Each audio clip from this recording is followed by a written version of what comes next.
What's the meaning of anti-hero?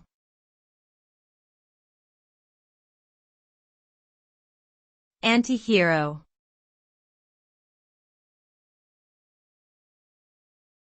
Anti-hero.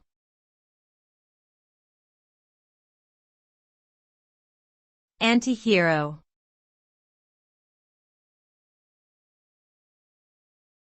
Anti-hero.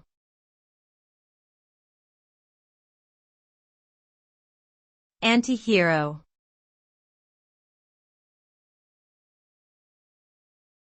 An anti-hero is a type of fictional character who lacks traditional heroic qualities such as bravery, selflessness, and honesty. Instead, they often possess negative traits such as cynicism, selfishness, and moral ambiguity. Anti-heroes are typically protagonists who do not necessarily act in the interest of greater good, but rather for their own personal gain or survival.